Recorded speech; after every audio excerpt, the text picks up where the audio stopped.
இந்த வீடியோ யாருக்குன்னா, நான் பயப்படவே மாட்டேன். அதேபோல நான் வந்து ஹானஸ்ட்டா வந்து ஒத்துக்கிறேன். எனக்கு வந்து ஒரு சில விஷயத்த பார்த்தா பயமா இருக்கு.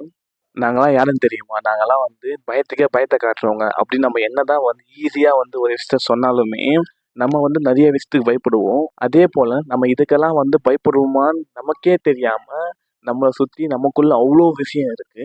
இன்ஃபேக்ட் நமக்கே தெரியாது. நம்மளோட பேரண்ட்ஸ் கிட்ட இருந்து, நம்மளோட ஃப்ரெண்ட்ஸ் கிட்ட இருந்து, நம்ம சில பேருக்கு வந்து எக்ஸாம் நெனச்சு பயமா இருக்கும். ஒரு சில பேருக்கு இன்டர்வியூ வந்து அட்டெண்ட் பண்ண ரொம்ப பயப்படுவோம். ஒரு விஷயத்த ஸ்டார்ட் பண்ண பயமா இருக்கும். ஒரு விஷயத்த கன்டின்யூ பண்ண பயமா இருக்கும். ஒரு 4 பேர் முன்னாடி பேசணும்னா பயமா இருக்கும். யாராச்சும் ஏதாவது சொல்ருவாங்களோ, நம்ம எப்படி பேசணும்னு சொல்லிட்டு. ஸோ இந்த மாதிரி we are committed to the lot of fears. நம்ம லைஃப்ல ஃபேஸ் பண்ணிக்கிட்டு இருக்க எல்லா பயமும் வந்து ஒரு ஃபேக்கான பயம்னு சொல்றாங்க. இந்த ஃபியர்ஸ் எதுவுமே வந்து ட்ரூத் இல்ல. அதேபோல நீங்க எதுக்கு வந்து பயப்படுறீங்களோ, அத பண்ணணும்னு யோசிங்க. நீங்க எதுக்கு பயப்படுறீங்களோ, அது கரெக்ட்டான ஒரு விஷயம்.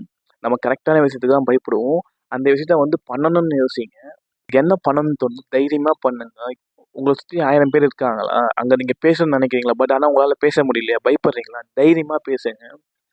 நம்ம அங்க என்ன கொஸ்டின் கேட்க போறோம்? எப்படி கொஸ்டின் கேட்கறது? இப்படி ஸ்டார்ட் பண்ணலாமா? அப்படி ஸ்டார்ட் பண்ணலாமான்னு சொல்லி நமக்கு வந்து நெறைய வந்து கன்ஃப்யூஷன் வரும். பட் ஆனா நம்ம வந்து தைரியமா அந்த விஷயத்த பண்ணும்போது ஆட்டோமேட்டிக்கா நமக்கே தெரியாம அந்த ஒரு ஃபியர ஈஸியா வந்து நம்ம வந்து ஸ்டாப் பண்ணிடுவோம். இதுக்கப்புறம் எதுக்காகவும் வொரி பண்ணாம உங்களுக்கு என்ன தோணுதோ அத தைரியமா பண்ணுங்க. எத நெனச்சும் வந்து பயப்படாம ஃபியர்லெஸ்ஸா வந்து ஒரு விஷயத்த ஸ்டார்ட் பண்ணுங்க.